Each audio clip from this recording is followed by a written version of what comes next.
안녕하세요. 저는 30대 초반의 여자입니다. 올해로 결혼한 지는 3년이 다 되어가네요. 저는 대학병원에서 간호사를 근무를 하다가 지급의 남편을 만나게 되어 결혼했습니다. 남편은 그 병원의 인턴으로 재직 중이었어요. 그리고 3년 정도 사내연애를 하고서 결혼을 결심했죠. 원래 의사 아들을 둬봤자 며느리만 좋은 거라는 말이 있잖아요. 잘 키워놓은 아들이지만 일하느라 바빠서 벌어오는 돈은 다 며느리에게 줬다는 말이죠. 저희 시아버지는 성격이 원래 무뚝뚝하셔서 별말이 없으셨는데 시어머니는 딱 이런 생각이 머릿속에 가득한 옛날 분이시더라고요. 상견례 자리에서 저희 부모님이 앞에 계시는 와중에도 원래 의사 며느리를 얻고 싶었다며 아쉬운 내색을 비추셨고 민망한 저희 부모님은 그저 머쓱하게 웃어 넘겨야 하셨습니다. 다행히 남편이 저희 부모님께 따로 찾아뵈어 죄송하다고 어머님이 너무 옛날 분이시라 고지식한 면이 많은 사람이라 이해를 해달라며 저희 부모님이 언짢으셨을 기분을 풀어준 덕에 저희도 별일 아니라며 웃어 넘겼죠. 저도 지금보다 더 어렸을 때였기에 어른들 말씀은 그저 듣고 있어야 하는 줄 알고 내내 하기만 했었고요. 한 가지 아직도 기억이 남는 건 시어머니가 제게 자꾸만 제사를 지내본 적이 있는지 요리는 곧잘 하는지에 대해 물어보셨다는 겁니다. 종교가 다르지 않는 이상 명절에 시골로 내려가 제사를 지내야 하는 사람이 많았기에 저는 혹여나 시어머니께 점수를 잘 딸 수 있을까봐 어릴 적부터 잘 봐왔다며 제사 잘 지낼 자신이 있다고 자신있게 대답을 했는데요. 그런 절 기특하거나 예쁘게 보지는 못할 망정 애쓴다는 표정으로 쳐다보던 시어머님, 뭔가 기분이 나쁜데 찜찜하기까지 했던 시부모님과의 첫 만남은 그렇게 끝이 났습니다. 그리고 저희는 얼마 지나지 않아 바로 결혼 날짜를 잡았고 결혼하기 전날까지 저희는 둘 다 당직을 서고 있었어요. 그런데 제가 그만 남편이 동료 레지던트들과 하는 이야기를 들어버렸죠. 우리 정도면 맞선도 잘 들어오는데 왜 간호사랑 결혼하냐고 책 잡힌 거 있냐고 별 기분 더러운 말을 해대며 남편에게 히히덕거리며 결혼의 이유를 묻던 동료들. 남편은 거기다 대고 아니라는 말도 안 하고 그저 땅만 보며 듣기만 하고 있더군요. 그 순간 이 사람이 날 사랑하지 않는데도 결혼을 하려는 건가 싶어서 눈물이 왈칵 쏟아져 나올 뻔했는데 남편이 딱 한마디 던지더군요. 착하잖아. 라고요. 제가 착하대요. 이때 이 말을 더 냉정하게 따져봤어야 했는데 전 또 이 사람이 절 사랑하는 이유가 착해서라고 하니 좋다면서 모른 척 그날의 기분이 나빴던 대화들을 잊고 다음날 식을 올렸습니다. 남편은 이 집의 막내 아들이고 남자 형제만 둘이 더 있는데요. 그중 큰 아주버님은 남편과 마찬가지로 의사시고 작은 아주버님은 다른 직종의 전문직에 종사하고 계시는 분이셨어요. 저희 시어머니가 자식 농사는 정말 잘 지으신 거죠. 모두 결혼도 진작에 하셨는데 특이한 것은 두 형님들 모두 직업이 없이 주부로 지내고 계셨던 것이었어요. 남편이 돈을 잘 벌어오기도 하고 나중에 들어보니 두 분 모두 집안도 빵빵 하시더라고요. 아주버님들이 선을 보고 좋은 집안 여자들과 결혼을 한 것이었죠. 그래서였을까요? 요덕 어머님이 의사 며느리를 원하셨던 이유, 그리고 남편이 그닥 저와의 결혼에 욕심이 없어 보이는 이유, 모든 게 다른 형제들과 비교가 되어서 그랬나 싶어 알 수 없는 자괴감이 밀려왔습니다. 그래도 제가 잘하면 남편과 시댁의 최선을 다하면 모두가 만족해하고 행복하지 않을까 싶었죠. 하지만 예상치 못한 난관에 부딪혔습니다. 이 집안에 시집와서 알게 된 것이 1년의 제사만 해도 무려 13번, 13번이라는 겁니다. 한 달에 한 번씩 하고도 한 번을 더 해야 하는 이 제사를 주부로 지내고 있는 다른 형님들은 손 하나 까딱하지 않고 저희 시어머니가 혼자 해오고 계셨는데요. 집안이 빵빵하고 사돈의 기에 눌려서 제사 한 번 시키는 시집살이를 시켜본 적이 없던 시어머니는 집안도 별볼 일 없고 남편이 일하는 직장에 간호사로 일하고 있다니 괜히 만만하셨는지 그 제사거리들을 모두 저한테 넘기신 겁니다. 어릴 적부터 엄마가 하신 걸 보기만 했지 저 혼자 도와주는 사람 하나 없이 나이 드신 시어머니 옆에서 그저 시키시는데도 전 부치고 국 끓이고 또 과일이며 떡이며 남편이 제게 주는 생활비에서 나눠서 사기까지 해야 했던 어처구니 없는 임무가 막내 며느리인 제게 주어진 거죠. 저요?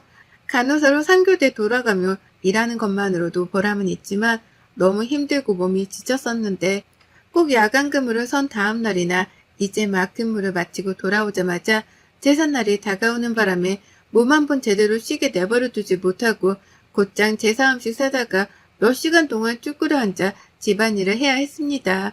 시어머님의 투정과 잔소리를 다 받아내는 건 당연한 것이었고요. 그 사이 다른 형님들이요. 너무나 태연하게 제사 준비가 다 마무리되어 갈 때쯤 되어서야 하나둘 도착을 했어요. 그리고는 언제나 그렇듯 오늘도 수고했다며 수고하셨다며 저와 어머니께 번갈아 인사를 하시고는 그제서야 두 팔 걷어 완성된 음식들을 나르며 일을 돕곤 했어요. 그 덕에 누가 먼저 말을 꺼내지 않는 이상 일 끝나고 뒤늦게야 집에 오시는 아주버님들이 자신의 와이프들은 손 하나 까딱하지 않고 제사만 지내려 오는 걸 알 수가 없었죠. 전 그렇게 남의 집 조상을 위한 상차림을 하는 이 짓거리를 무려 지난 3년간 해왔습니다. 매달 매년 잊을만 하면 찾아오는 제삿날에 집안의 경조사까지 포함하면 사실상 13번이 아니라 20번 정도는 해마다 모였다고 할 수 있겠네요. 그때마다 집안의 가사노동은 제 담당이었고요. 그렇게 살면서도 저는 잠도 제대로 자지 못한 채 좀비처럼 병원으로 곧장 출근하거나 만신창이가 된 채로 집에 와 뻗어버리는 등 몸이 많이 망가져 갔습니다. 그 사이 두 번의 유산도 겪어야 했고요. 제사로 인한 심적, 그리고 신체적 스트레스 때문이었죠. 계속 바빴던 일 때문에 제대로 저에게 신경을 써주지 못했던 남편은 그제서야 제 몸이 위험한 상태임을 감지를 했는지 먼저 일을 그만두고 푹 쉬는 게 어떻겠냐는 제안을 했고, 저는 고민할 것도 없이 너무 지쳤던 나머지 알겠다는 말을 하고는 당장 병원에 사표를 냈습니다.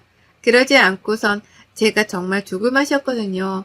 같은 병원에 근무하는 건 아니었지만 제가 두 번의 유산과 결국 병원까지 사표를 냈다는 소식에 큰 아주버님은 가장 먼저 전화를 걸어 안부를 물어봐 주셨어요. 남편만큼이나 일이 바빠 집안일에 도통 신경을 못 쓰셨지만 눈치가 있으신 건지 가장 막내인 제가 늘 고생이 많다며 평상시에도 따뜻한 말씀을 자주 해주신 분이셨죠.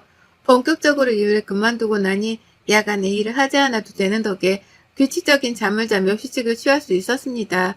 잠만 제대로 잤는데도 몸이 나아지는 기분이 들었어요.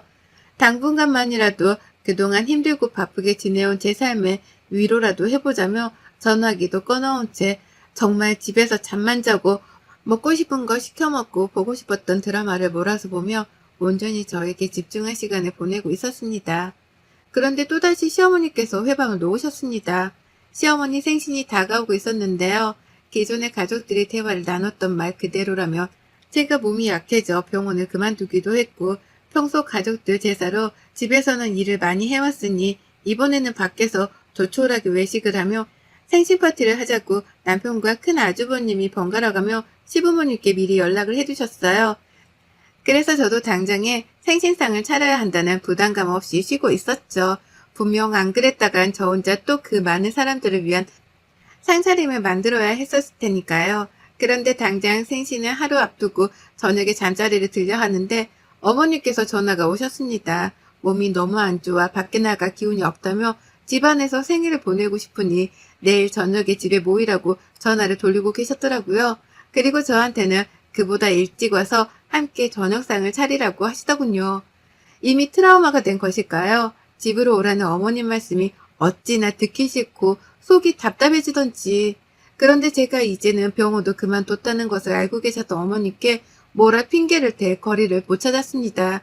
그래서 다음날 일찌감치 또 시댁으로 찾아가 정말 아픈 건지도 모르겠는 시어머니를 보면서 저는 혼자서 어른들과 아이들까지 포함한 생신상을 또 한가득 차려냈죠. 중간중간 제가 만든 음식들 간을 맞추고는 도로 안방으로 들어가시던 어머님, 그리고 그런 제가 안쓰러운지 옆에서 계속 돌아다니시며 수다를 나르시고 상을 닦으며 미안해 하시던 아버님. 왜 이렇게까지 종부리듯 저를 부려먹나 싶어서 약속된 시간이 다가갈수록 제 속은 울그락불그락 천불이 나기 시작했어요. 그리고 곧 큰 형님네, 작은 형님네 가족들이 하나둘 도착을 했습니다.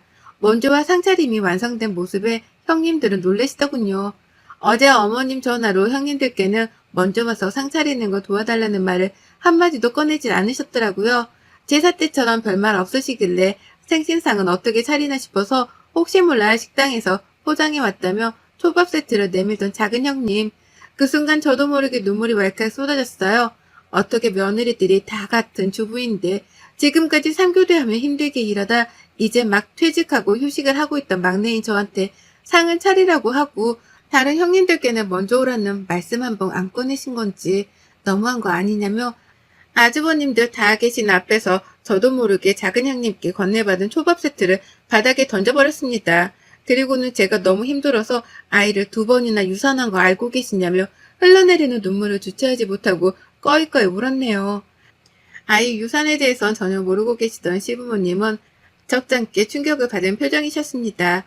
본인이 저지른 짓 때문에 괜히 찔렸는지 시어머님은 별 시덥지 않은 소리를 해대며 저를 오히려 혼내기 시작하셨어요.